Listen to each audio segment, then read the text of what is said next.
Question है, किसान credit card योजना का आरंभ किया गया था किस वर्ष में? 2004-5 में, 2000 या 2001 में, 98-99 में, 95-96 में। विकल्प यहाँ पे आपका सही हो जाता है सी, 1998-99 में किसान क्रेडिट कार्ड योजना का प्रारंभ किया गया था।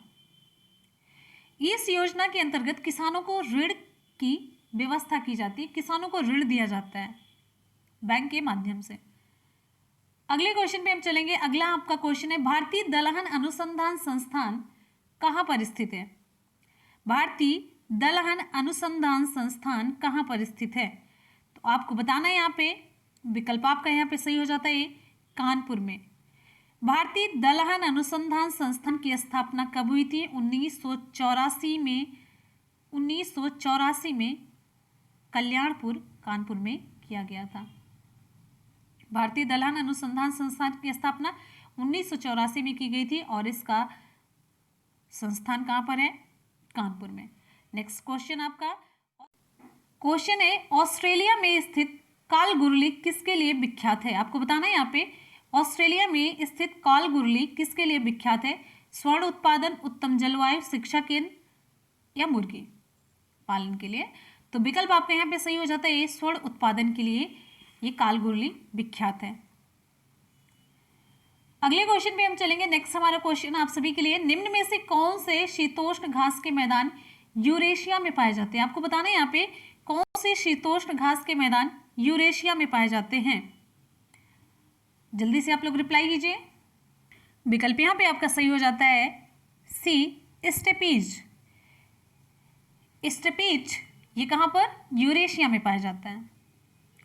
जो विश्व के प्रमुख शीतोष्ण कटिबंधीय घास के मैदान हैं वे कहाँ कहाँ पाए जा रहे हैं? जैसे देखिए यहाँ पे, प्रेरीज संयुक्त राज्य अमेरिका और कनाडा में, पंपास अर्जेंटीना, बेल्ट ये कहाँ पर?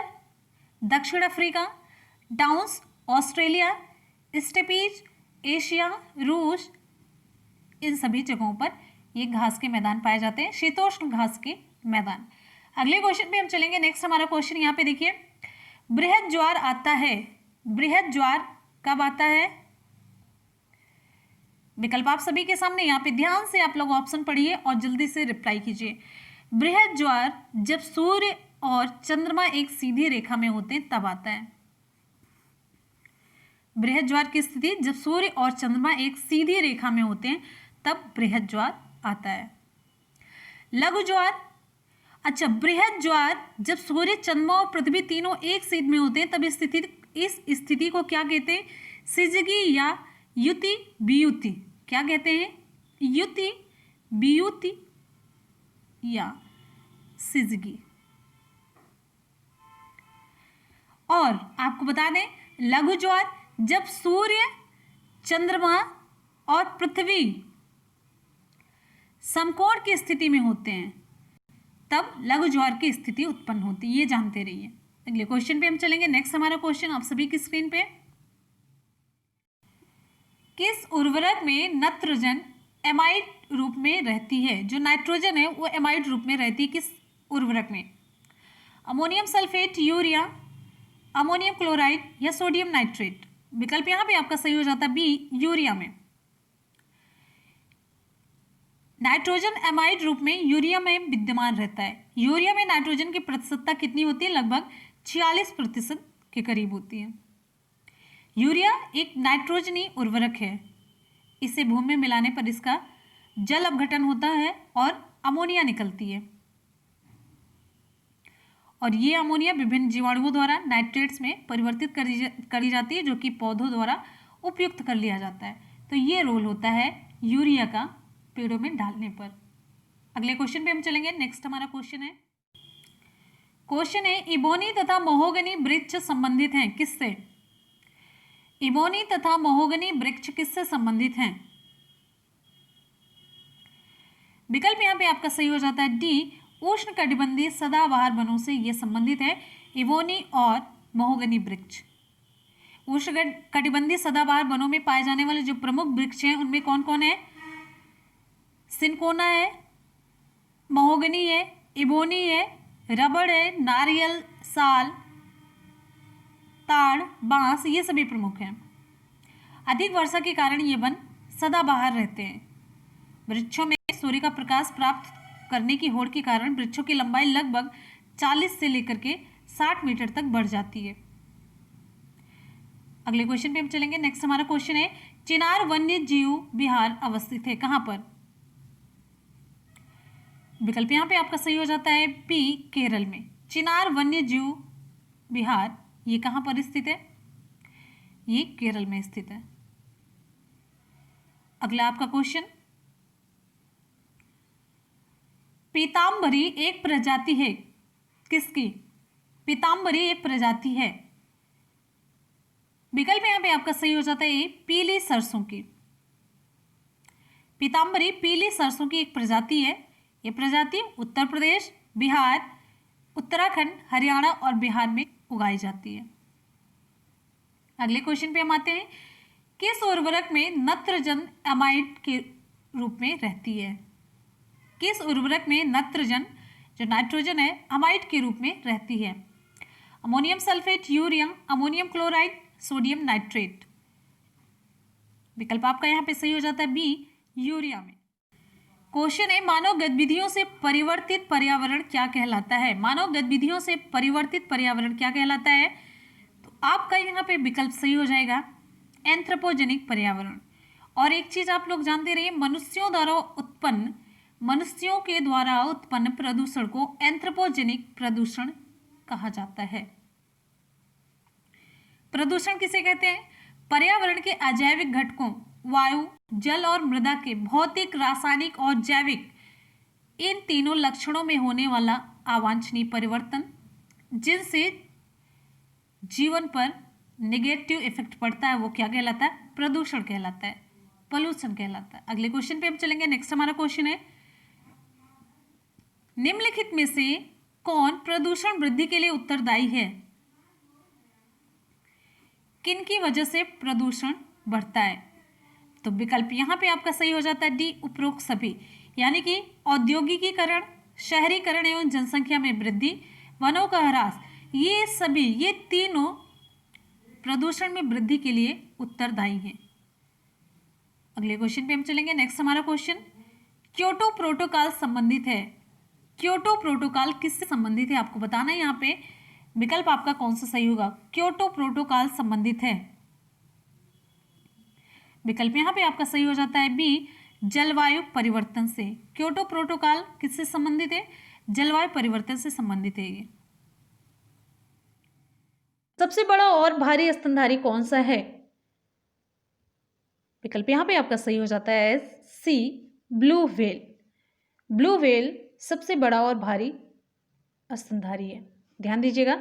अगले क्वेश्चन पे हम चलेंगे। नेक्स्ट हमारा क्वेश्चन है, वह परिस्थिति जिसमें रक्त से ग्लूकोज की मात्रा बहुत कम होती है इसको क्या कहते हैं? वह परिस्थिति जिसमें रक्त में ग्लूकोज की मात्रा, जो ग्लूकोज का कॉन्सेंट्रेशन है बहुत कम हो जाता है, वो कंडीशन क्या कहलाती है? तो विकल्प यहाँ पे आपका सही हो जाता है डी, हाइपोग्लाइसीमिया कहलाती है। वो कंडीशन हाइपोग्लाइसीमिया कहलाती है। नेक्स्ट हमारा क्वेश्चन है, फाइलेरिया रोग किसके कारण होता है? फाइलेरिया रोग किसके कारण होता है आपको बताना है। फाइलेरिया रोग विकल्प यहाँ पे आपका सही हो जाता है कृमि की वजह से होता है। फाइलेरिया रोग वर्म कृमि की वजह से होता है। नेक्स्ट हमारा क्वेश्चन है, विटामिन ए का रासायनिक नाम आपको बताना है। आसान सा क्वेश्चन है, विटामिन ए का रासायनिक नाम क्या होगा? तो जल्दी जल्दी से आप लोग रिप्लाई कीजिए। वेरी गुड, बहुत बढ़िया। विकल्प यहाँ पे आपका सही हो जाता है बी, रेटिनॉल। नेक्स्ट हमारा क्वेश्चन है, विटामिन ए का रासायनिक नाम, ये तो आप लोगों ने बता दिया, रेटिनॉल है। चलिए अगले क्वेश्चन पे आ जाते हैं, रिपीट हो गया। मानव मूत्र कैसा है? अम्लीय है, क्षारीय है या न्यूट्रल है? ये इनमें से कोई नहीं। तो विकल्प यहाँ पे आपका सही हो जाता है मानव मूत्र बेसिक है, क्षारीय है। इसका पीएच कितना होता है? इसका पीएच आपको बताना है।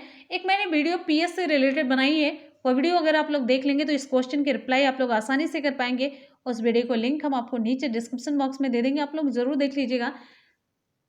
पीएच से रिलेटेड पूरा वीडियो बहुत ही इंपॉर्टेंट है। अगले क्वेश्चन पे हम आ जाते हैं। नेक्स्ट हमारा क्वेश्चन आए आप सभी की स्क्रीन पे, प्रकाशानुवर्ती संचलन किसके द्वारा नियंत्रित किया जाता है?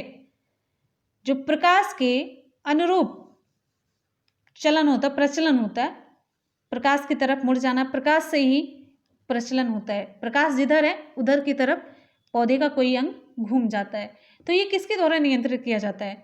एक हार्मोन है, पौधे का हार्मोन, जैसे ये सब देख रहे हैं, साइटोकाइनिन, एथिलीन, ऑक्सिन और जिब्रेलिन, ये सभी पादप हार्मोन है। तो ये प्रक्रिया किसके द्वारा नियंत्रित की जाती है? तो विकल्प यहाँ पे आपका सही हो जाता है सी, ऑक्सिन के द्वारा ये प्रक्रिया नियंत्रित की जाती। ऑक्सिन प्लांट हार्मोन है।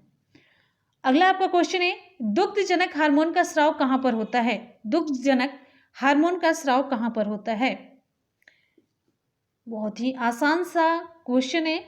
ऑप्शन के अकॉर्डिंग देखिए, यहाँ पे क्वेश्चन आसान बन गया, आसानी से आप लोग रिप्लाई कर पाएंगे। तो विकल्प आपका सही हो जाता है सी, स्तन ग्रंथि।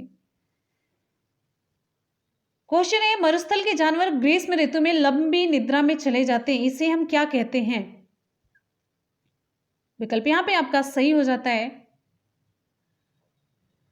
विकल्प यहाँ पे आपका सही हो जाता है ग्रीष्म निष्क्रियता। ऑप्शन सी सही हो जाता है, ग्रीष्म निष्क्रियता, अस्टिवेशन। यहाँ पे देखिए अस्टिवेशन,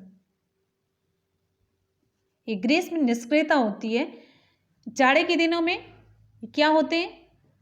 शीत निद्रा में चले जाते हैं, इसे कहते हैं हाइबरनेशन। हाइबरनेशन, NATION, ठीक है, HYBERNATION, हाइबरनेशन, शीत निद्रा में चले जाते हैं। अगले क्वेश्चन पे चलते हैं।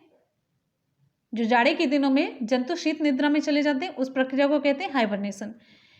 क्वेश्चन है, हृदय की आच्छादित झिल्ली को क्या कहते हैं? जो हृदय होता है उसके चारों तरफ की जो झिल्ली होती है उसे हम क्या कहते हैं? जो झिल्ली होती है उसे हम क्या कहते हैं?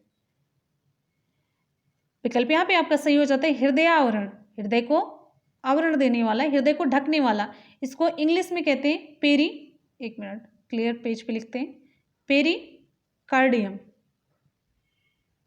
क्लियर है? अगले क्वेश्चन पे हम आ जाते हैं। नेक्स्ट आपका क्वेश्चन है, लिपिड है, लिपिड क्या है? लिपिड क्या है? विकल्प यहां पे आपका सही हो जाता है प्राकृतिक मूल की वसा है। प्राकृतिक मूल की वसा को क्या कहा जाता है? लिपिड कहा जाता है। अगले क्वेश्चन पे हम आएंगे। नेक्स्ट हमारा क्वेश्चन है, प्रकाश का अधिकतर अपवर्तन होता है। प्रकाश का अधिकतम अपवर्तन कहाँ पे होता है? मोस्ट इंपॉर्टेंट क्वेश्चन है। जितने क्वेश्चन आप लोग देख रहे हैं एकदम से सुपर सेलेक्टेड क्वेश्चन है। विकल्प यहाँ पे आपका सही हो जाता है बी, स्वच्छ मंडल में। स्वच्छ मंडल में प्रकाश का अधिकतर परावर्तन होता है। नेक्स्ट क्वेश्चन पे आते हैं हम। अनिषेक फलन से आशय फल के विकास से है। अनिषेक फलन, विकल्प यहाँ पे आपका सही हो जाता है निषेचन के बाद या निषेचन के बिना। विकल्प आपका सही हो जाता है बी, बिना निषेचन के जो फल बनता है वो किस प्रक्रिया के द्वारा बनता है? अनिषेक फलन कहते हैं उसे। बिना निषेचन की प्रक्रिया का जो फल बनता है उसे हम अनिषेक फलन की प्रक्रिया कहते हैं, जिसमें पॉलिनेशन वगैरह। क्वेश्चन है, ऑस्टियोपोरोसिस किस रोग से संबंधित है? विकल्प यहाँ पे आपका सही हो जाता है ये, हड्डी से संबंधित है। ऑस्टियोपोरोसिस रोग हड्डी से संबंधित है। ये रोग वयस्कों में होता है। इस रोग का मेन कारण क्या है? विटामिन डी की कमी। किसकी कमी है? विटामिन डी की कमी से ये रोग होता है। विटामिन डी का रासायनिक नाम क्या है? कैल्सीफेरॉल। विटामिन डी का रासायनिक नाम है कैल्सीफेरॉल। विटामिन डी का जो स्रोत है वो क्या है? मुख्य स्रोत प्रातःकालीन सूर्य का प्रकाश है। और ये मछली, यकृत तेल, दूध, अंडे से भी मिलता है। विटामिन डी की कमी से बच्चों में कौन सा रोग होता है? तो बच्चों में होता है रिकेट्स। क्लियर है? इतना पॉइंट आपको जानना चाहिए विटामिन डी से संबंधित। अगले क्वेश्चन पे हम चलेंगे। नेक्स्ट आपका क्वेश्चन है, ओटीसी दवा क्रोसिन एक कैसी दवा है? आपको बताना है यहाँ पे दर्दनाशक है या ज्वरनाशक, या दर्द और ज्वरनाशक दोनों है, या एंटीसेप्टिक है। तो आपको बताना है यहाँ पे विकल्प आपका कौन सा सही होगा। यहाँ पे विकल्प सही हो जाता है आपका सी, ये दर्दनाशक और ज्वरनाशक दोनों है। OTC, एक क्रोसिन, ये जो दवा है दर्दनाशक और ज्वरनाशक दोनों है। मानव शरीर का तापमान कितना होता है? अगर सेल्सियस की बात करते हैं तो 37 डिग्री सेल्सियस, और अगर फ़ारेनहाइट की बात करते हैं 98.6 डिग्री फ़ारेनहाइट होता है। और इससे अधिक होने पर क्या कौन सी कंडीशन आती है?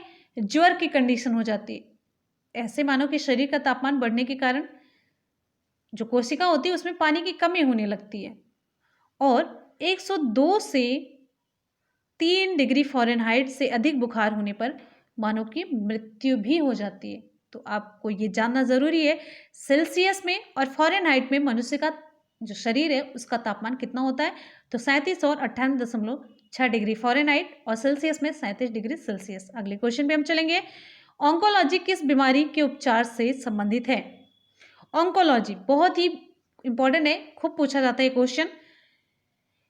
यहाँ पे साइंस से रिलेटेड जितना भी स्टैंडर्ड लेवल का क्वेश्चन आपके एग्जाम में, डिफरेंट एग्जाम में पूछा गया, वो सब हम आपको प्रोवाइड करा रहे हैं। तो ध्यान से, टफ क्वेश्चन आपको जरूर मिल रहा है, लेकिन आपके एग्जाम के लिए बहुत ही इंपॉर्टेंट क्वेश्चन का कलेक्शन यहाँ पे है। तो आप लोग मन से पढ़ते रहिए। विकल्प यहाँ पे आपका सही हो जाता है सी, कैंसर से संबंधित। ऑन्कोलॉजी कैंसर बीमारी के उपचार से जुड़ा हुआ है ये। अगले क्वेश्चन पे हम चलेंगे। नेक्स्ट आपका क्वेश्चन है, फिल इन द ब्लैंक में विटामिन डी सबसे ज्यादा होता है। विटामिन डी किस में सबसे ज्यादा होता है? विकल्प यहां पे आपका सही हो जाता है सी, कॉड लिवर तेल, मछली के तेल में ये विटामिन डी सबसे ज्यादा होता है। चारों विकल्प में ऑप्शन आपका सी करेक्ट है। अभी मैंने आपको बताया विटामिन डी सुबह में सूर्य के प्रकाश में भी पाया जाता है। विटामिन डी की कमी से रिकेट्स रोग होता है। विटामिन डी से हड्डियां मजबूत होती हैं। और सूरजमुखी के तेल की बात आती है तो इससे रिलेटेड एक एग्जाम में क्वेश्चन पूछा गया था, कोलेस्ट्रॉल की मात्रा सबसे कम किस तेल में होती है? तो विकल्प के अकॉर्डिंग आपको चूज करना है। तो सूरजमुखी के तेल में कोलेस्ट्रॉल की मात्रा कम होती है, ये जानते रहिए आप लोग। अगले क्वेश्चन पे हम चलेंगे। नेक्स्ट आपका क्वेश्चन है, यहाँ पे देखिए, भारत की मवेशी रोग निगरानी एवं पूर्वानुमान प्रणाली का नाम क्या है? विकल्प यहाँ पे आपका सही हो जाता है कौन सा? आराम से आप लोग ऑप्शन चूज करिए। भारत की मवेशी रोग निगरानी एवं पूर्वानुमान प्रणाली का नाम है सी, ऑप्शन सही हो जाता है बायोसेफ्टी लैबोरेटरी। भारत की मवेशी रोग निगरानी एवं पूर्वानुमान प्रणाली का नाम है बायोसेफ्टी लैबोरेटरी। भारत विश्व का सबसे अधिक पशु वाला देश है। भारत में सबसे ज्यादा पशु तो हैं, लेकिन उत्तम नस्ल के पशुओं की यहाँ पे कमी है, ये भी जानते रहिए। सबसे ज्यादा पशु हैं, लेकिन उत्तम नस्ल के पशु की यहाँ पे कमी है। विश्व के जो भैंस हैं उसमें से 57% पूरे कितने हैं? भारत में है। अगले क्वेश्चन पे हम चलेंगे। नेक्स्ट आपका क्वेश्चन है, प्रकाश संश्लेषण में सहायक पत्तियों के हरे पदार्थ को क्या कहते हैं? प्रकाश संश्लेषण में, बहुत बढ़िया, विकल्प यहाँ पे आपका सही हो जाता है एक, क्लोरोफिल। क्लोरोफिल की वजह से आप सभी जानते हैं वर्णक है, इस वर्णक की वजह से पत्तियों का रंग हरा होता है और यही प्रकाश संश्लेषण की प्रक्रिया में सहायता प्रदान करती है। अगले क्वेश्चन पे हम चलेंगे।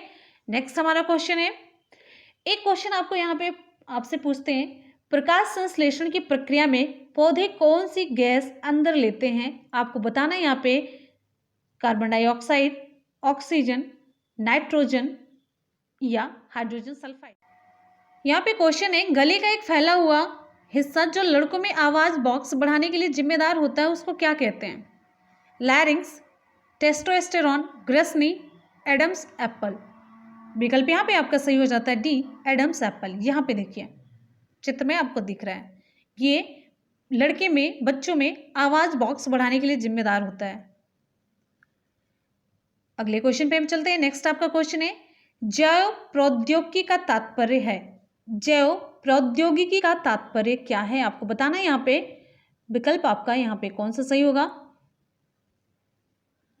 विकल्प यहाँ पे आपका सही हो जाता है डी, औद्योगिक प्रक्रियाओं में सजीवों का उपयोग।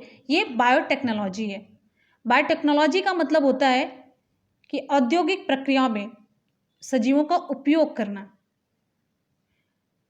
बायोटेक्नोलॉजी आज के क्षेत्र में बहुत ही इंपॉर्टेंट रोल प्ले करता है, जिसमें बायोडीजल, बायोगैस, वर्मी कल्चर ये सभी आते हैं। वर्मी कल्चर के द्वारा खेतों की उर्वरा शक्ति में काफी वृद्धि होती है। केचुआ को किसानों का मित्र कहा जाता है। आपके एग्जाम में क्वेश्चन पूछा जाता है। अगले क्वेश्चन पे हम चलेंगे। नेक्स्ट आपका क्वेश्चन है, सामान्यतः निम्नलिखित में से कौन सा कैंसर का कारण नहीं है? आपको बताना है यहाँ पे कौन सा कैंसर का कारण नहीं है। पर्यावरणीय कारक, आनुवांशिक उत्परिवर्तन, आनुवांशिक संशोधन या ट्रांसमिशन। विकल्प यहाँ पे आपका सही हो जाता है डी, ट्रांसमिशन कैंसर का कारण नहीं है। ओजोन परत के क्षय से जो परावैंगनी किरण है पृथ्वी पर आ सकती हैं, जिसके कारण से त्वचा का कैंसर होता है, स्किन कैंसर, चर्म कैंसर होता है। कैंसर कब होता है? जब कोशिका में अनियंत्रित वृद्धि होना स्टार्ट हो जाता है। अनियंत्रित वृद्धि, एक नियम से, एक सिस्टम से ना हो, लगातार उसमें वृद्धि हो, अनियंत्रित वृद्धि, तो ये कैंसर की स्थिति उत्पन्न करती है। इटाई डाई रोग, आपके एग्जाम में क्वेश्चन पूछा जाता है। इटाई डाई नामक रोग किसके कारण होता है? आपको बताना है यहाँ पे। अगले क्वेश्चन पे हम चलते हैं। ऐसे ही हमें ये क्वेश्चन याद आ गया, आपके एग्जाम में बहुत पूछा जाता है, तो आपको बताना है कमेंट सेक्शन में। ऐसे मुझे पता चलेगा आप लोग एक्टिव होकर के क्लासेस करते हैं कि नहीं। वीडियो में आप लोगों की बिल्कुल भी रुचि नहीं है, आप लोग एकदम से इनएक्टिव फॉर्म में आ चुके हैं, जबकि ऐसा नहीं होना चाहिए। जो भी स्टूडेंट है पढ़ने वाला, उससे कभी भी हिम्मत नहीं हारनी चाहिए, एकदम से हमेशा एनर्जेटिक रहना चाहिए, पूरे जोश के साथ हमेशा पढ़ाई करनी चाहिए। चलते हैं अगले क्वेश्चन पे। जितने भी स्टूडेंट वीडियो को देख रहे हैं, फटाफट से एक बार वीडियो को जल्दी से लाइक कर दीजिए, और जितने भी स्टूडेंट चैनल पे नए जुड़े हैं तो चैनल को सब्सक्राइब कर लीजिएगा। क्वेश्चन है, दूध में वसा की मात्रा के अनुकूलन की प्रक्रिया को क्या कहा जाता है? ऑप्शन यहाँ पर सही हो जाता है सी, स्टैंडर्डाइजेशन। लिख देते हैं स्टैंडर्डाइजेशन।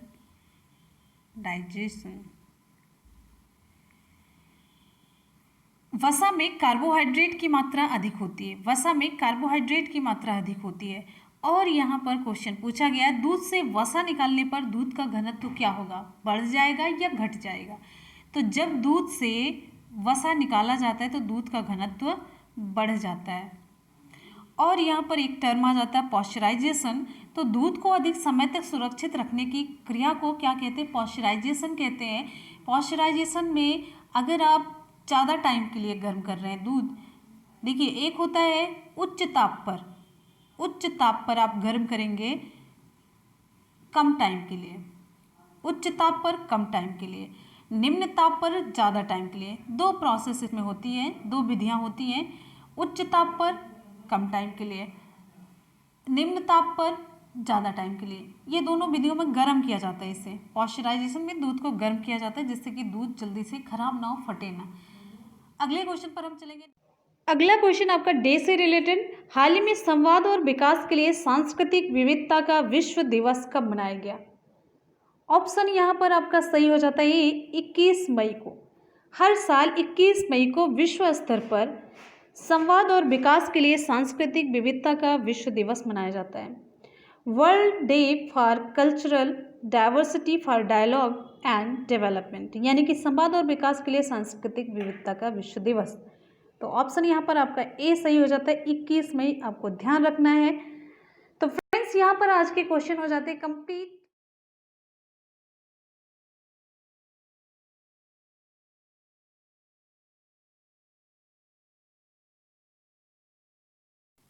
क्वेश्चन है, ऑस्ट्रेलिया में स्थित कालगुरली किसके लिए विख्यात है? आपको बताना है यहाँ पे, ऑस्ट्रेलिया में स्थित कालगुरली किसके लिए विख्यात है?